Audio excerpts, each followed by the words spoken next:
Good morning, students. After completing chapter 4, let's move on to letter writing. So, before we start writing letter, let me explain what is the difference between an informal letter and an application. So, this is an informal letter. Why this is informal letter? Informal letter वो होती है जो हम अपने family members को या अपने friends को लिखते हैं. And application that is always written to an authority, right?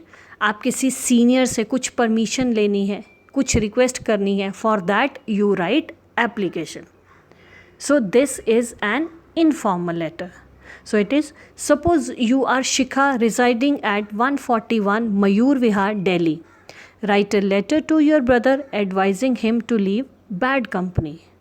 So here you are Shikha and you are residing means living at 141 Mayur Vihar, Delhi, and you are to write a letter to your brother advising him to leave bad company, कि वो बुरे बच्चों का साथ छोड़ दे, right?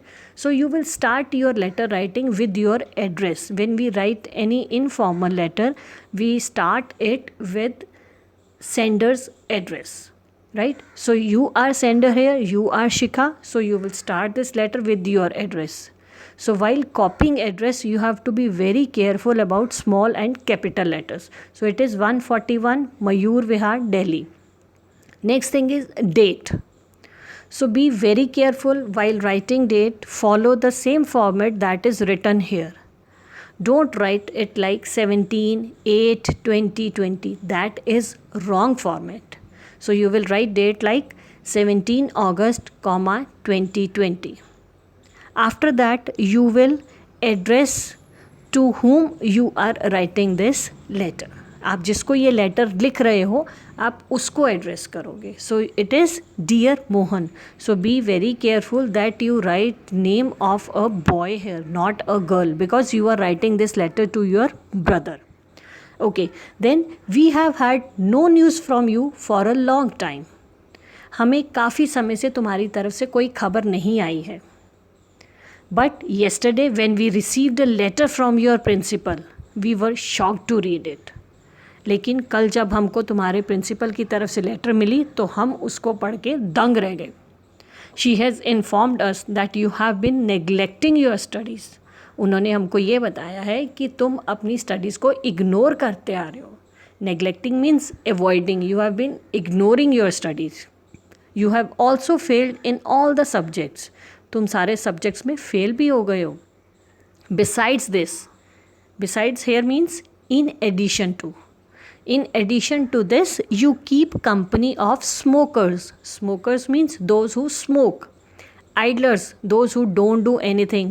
बेकार में जो इधर उधर घूमते रहते हैं. एंड नॉन सीरियस स्टूडेंट्स, जो कि पढ़ाई में सीरियस नहीं है.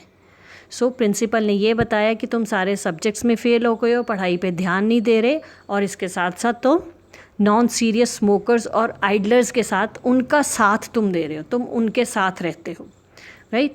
So it is, next is, my dear brother, this is the time when you can either make or ruin your career.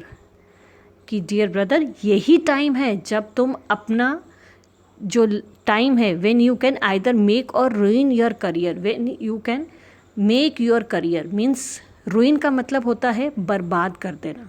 कि यही टाइम है जब तुम अपना करियर या बना सकते हो या तुम उस टाइम को ख़राब कर सकते हो. Time once gone can never be got back. जो समय चला गया, वो गया हुआ समय जो है वो हाथ नहीं आता. You must therefore learn to value time and give up all bad habits. Give up का मतलब छोड़ देना. तो इसलिए तुम्हें अब समय की कीमत को समझना चाहिए और सारी बुरी आदतों को छोड़ देना चाहिए. You know, father is working hard to fulfil all your dreams. And you know, अब तुम्हें पता है कि पापा भी बहुत मेहनत कर रहे हैं तुम्हारे सारे सपने पूरे करने के लिए. It is never too late. अभी भी देरी नहीं हुई है. So I suggest you to leave bad company and focus on your studies. इसलिए मैं तुम्हें सजेस्ट करती हूँ कि तुम बुरी संगति छोड़ दो और अपनी पढ़ाई पे ध्यान दो। I hope you will act upon my advice.